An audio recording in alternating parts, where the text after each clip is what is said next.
Yo, what's good everyone? Welcome back to a new video. So in this video, I want to show you how I took a vocal that I recorded myself that sounds like this.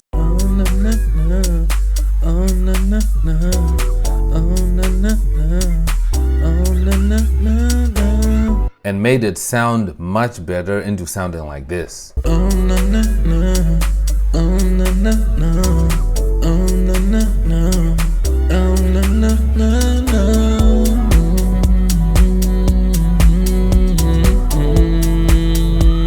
Funny enough, I didn't use the studio mic. I actually used the mic on the laptop here, which literally blew my mind away. I just literally sang into the microphone on the laptop because I was just chilling and I was like, you know what, I don't have time to connect a whole mic and then record. I just wanted to put this vocal in because it just came in just like that, and I just wanted to just capture, that vibe I was feeling in my head as I was making this beat, and then I just recorded it. So I was sending this vocal to a reverb bus, which is bus 3 over here, and the reverb plugin is this Space Designer, which is a stock plugin in Logic Pro. So this is the reverb that you're hearing in the vocal. So the vocal in this track is this channel here right there, written Soulful Jam, but it's on the channel written vocal, and there's actually 2 of them, but we're just going to focus on this one, which is my voice here. So I can just do this and name it by region, so it says vocal, just like that. So what I did is, the first thing I added was some pitch correction.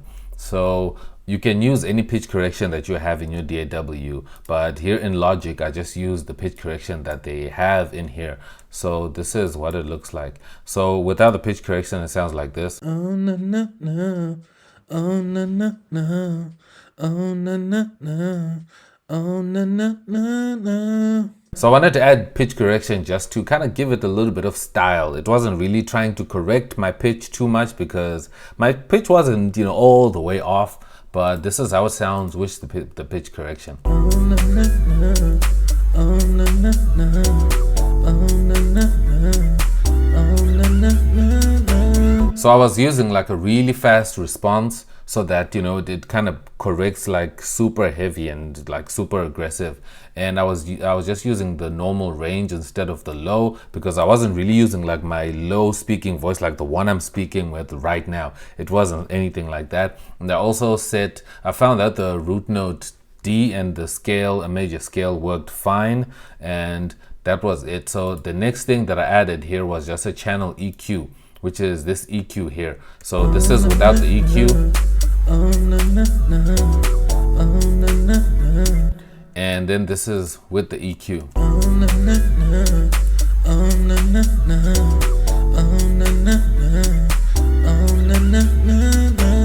So what I did with this EQ is I rolled off around 80 hertz and everything behind 80 hertz just to take off all that rumble and all that bass, because I know sometimes our voice gets bassy and we don't need all these frequencies over here. And then I just boosted a little here around 280 hertz just to give it a little boost, because you can see here, if you see the wave here, you can actually tell that it doesn't really have a lot of information here. So I just boosted a little bit, and then I cut a little bit here by around 350 just to dip a little bit. And then up here, I lifted up a little bit around 2K just to give my voice a little bit of presence. And then after that, I also added some nice shine to the vocal around 7,000 or 7.1K, 7,000 hertz.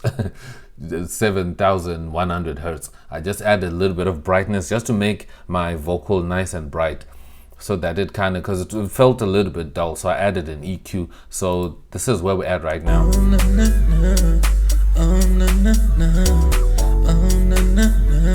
And it's sounding pretty good, it's sounding pretty cool, but I wanted to also add some compression, because if you can see here, I just wanted to add compression so that my voice sounds nice and smooth and all that. So I used the vintage VCA because I just liked how it sounds, and it kept the vocal nice and clean without adding too much tone.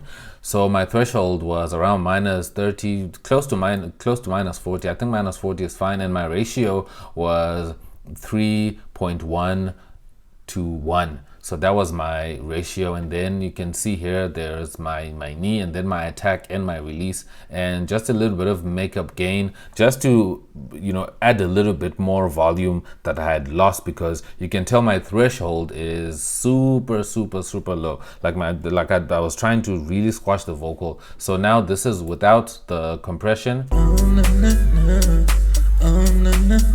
and this is now with.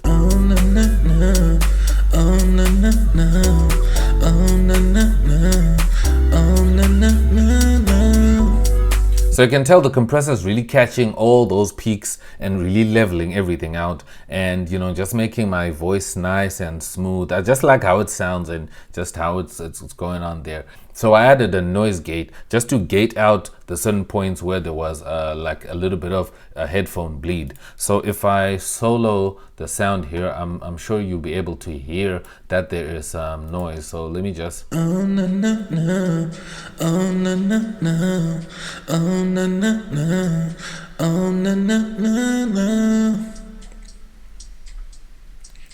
Like you hear that noise, right? Like that noise right here where I'm no longer singing. There's headphone bleed, and there's also like a little bit of noise going on there. So I just wanted to take that out so that if I stop singing or if the vocal stops, then I can just, you know, everything is just cut, it's just gated out. So this is with the gate.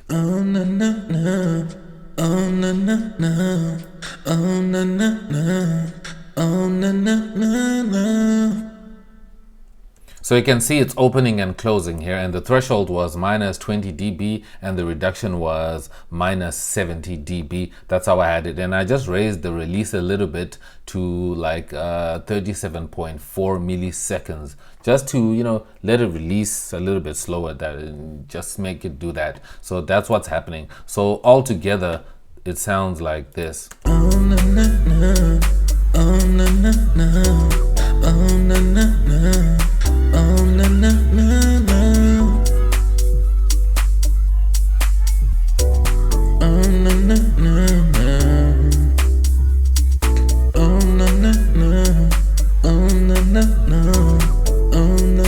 And then now the drums are gonna come in.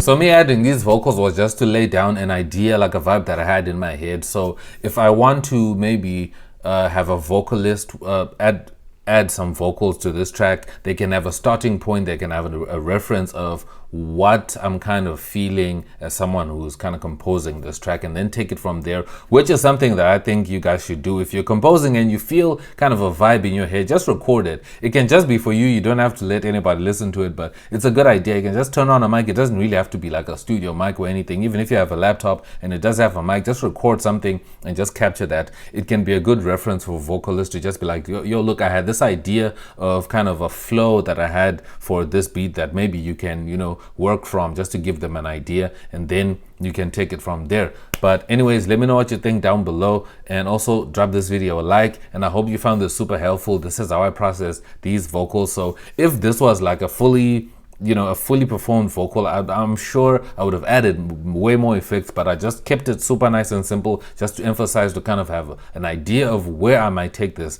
if this idea is working. But thank you so much for watching. I'll see you in my next video. I'm X, and I'm out. Peace.